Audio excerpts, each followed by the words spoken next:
Wow, 45 miles deep, only 20 to go, 35K. Oh, hello, sun. It's just coming in and out. Splotched clouds in the sky, so whenever it does come out, I just take a moment.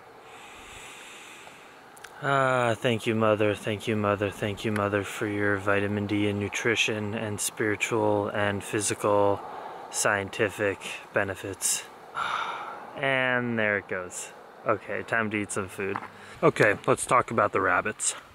I feel like a lot of people will probably be pretty turned off and upset, maybe sad about what they saw yesterday with Bernice and her husband raising rabbits for their own food source. I thought this was a really perfect opportunity to just talk about some of these concepts, because there's really no right answer. We're all learning about nutrition, sustainability, farming, ethics. We don't really need to learn about, because that's within our hearts, what's most comfortable within our ethical framework. But let's just talk about the pros and cons. Before I even say about how I feel about it personally from an emotional side, let's just objectively talk about what they're doing on their farm. What Bernice and Graham are doing, and by the way, they're great people. They're friends, I appreciate them, I respect them. What they're doing is they were uncomfortable with the modern food system, ethically, but also nutritionally, with chemicals and pesticides, and animals being fed hormones, and the way that they're treated. So they said, all right, I want to do better. Now they believe that animal products are healthy. And who's for me to say? Actually, Bernice, her job is she works at the school in town on their nutrition program. So she has a certain nutritional ideology that she told me lean flesh from rabbits are healthier to her, but they also eat the sheep and everything like that. So who am I to say, first off, that my way is correct? I'm not a scientist or a doctor or a researcher. I read books, listened to documentaries, podcasts, and from that information, I believe that, like from a scientific perspective and from trying it myself, that eating plant-based is the healthiest way to go. But Bernice probably also read books, watched movies, did all the same stuff and came out with a different outcome. So who's to say that either one of us are correct?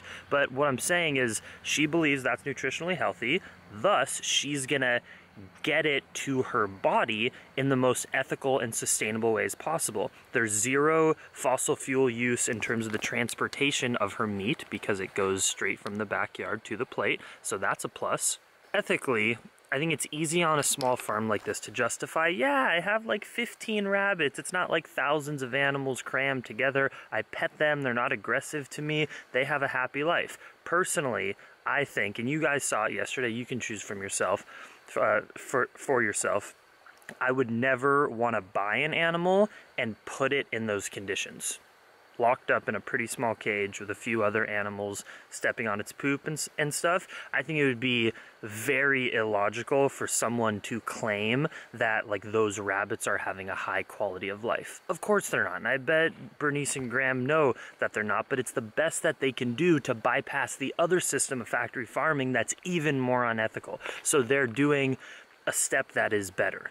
Let's talk about sustainability. So you might think, yeah, it's just right in my backyard, so it's totally sustainable. But those animals, you know, in the wintertime, especially here, when everything is covered in snow, you have to feed those animals food. So for every animal, the livestock animal, cow, pig, chicken, rabbit, that exist here in these lands, during the wintertime, they're not just eating grass and being part of the natural ecosystem. You have to feed them food. So there must be a land and carbon footprint for all those animals, even if they're in your backyard, if you're feeding them food from elsewhere. So they had a bunch of hay bales in their yard.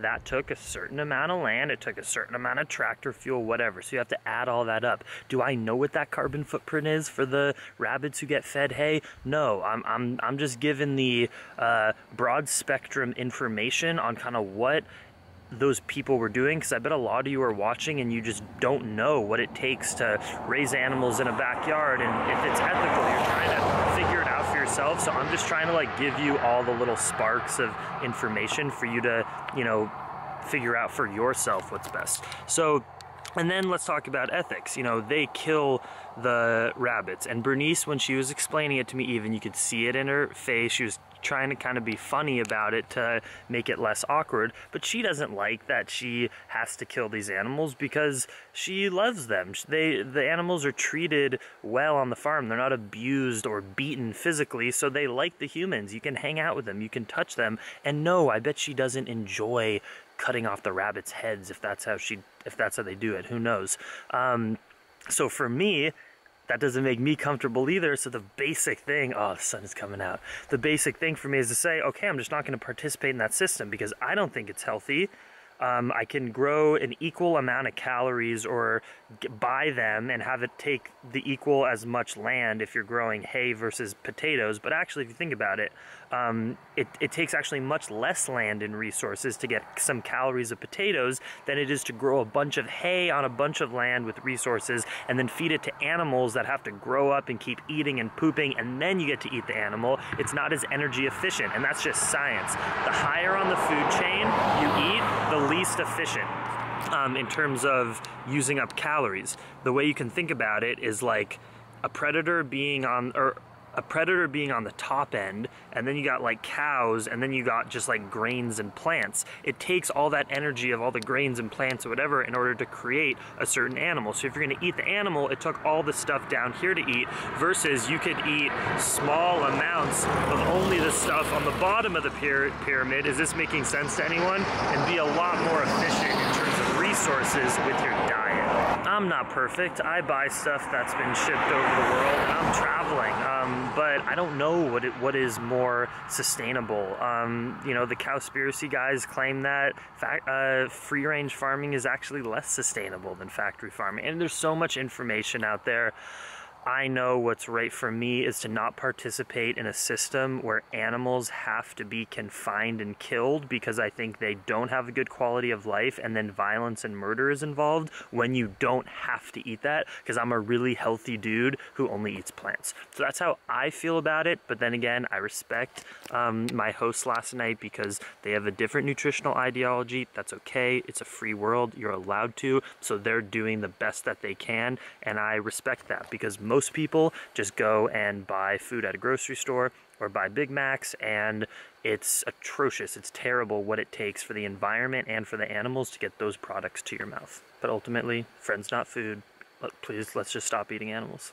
I promise it's not healthy. But what do I know? I'm just a dude, a vagabond, digital nomad on a bicycle, eating oatmeal out of a thermos. Next course is a baked potato. This potato is from Bernice and Graham's land. They grew it themselves with peanut butter jelly on it. And then finishing the PB&J. Potatoes are the most adult food that I eat. I mainly just eat peanut butter jelly, oatmeal, apples, bananas, kid stuff. Kids are the best. I don't want to be grown up. That's boring. Shit, I'm freezing. I gotta get there. 20 more miles. Whew, it got cold.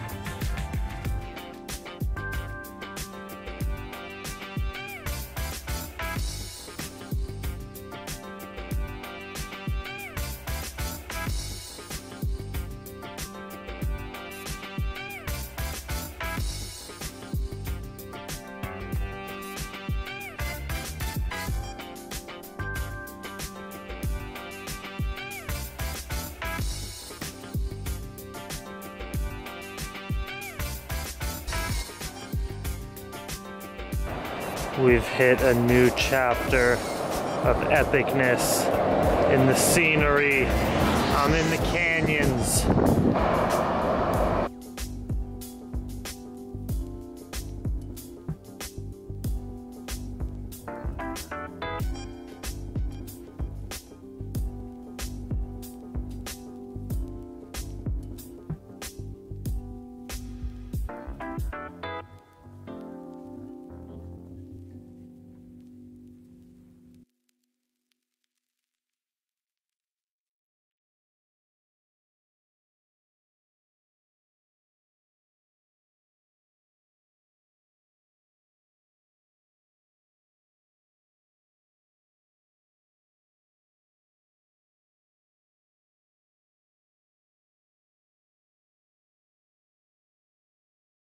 Just got into Lillooet, the town in the mountains. It's so gorgeous here.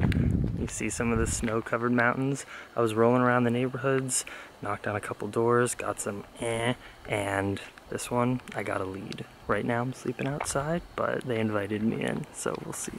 Hi, Maggie. Hi, Maggie. Hi, Maggie. Oh, thank you so much. If you want to just eat on the pot, you can. Doesn't matter. Whatever your heart desires. I could do that, or I could put it in. Oh, thank you. You all are very kind for letting me in, cooking me this awesome food.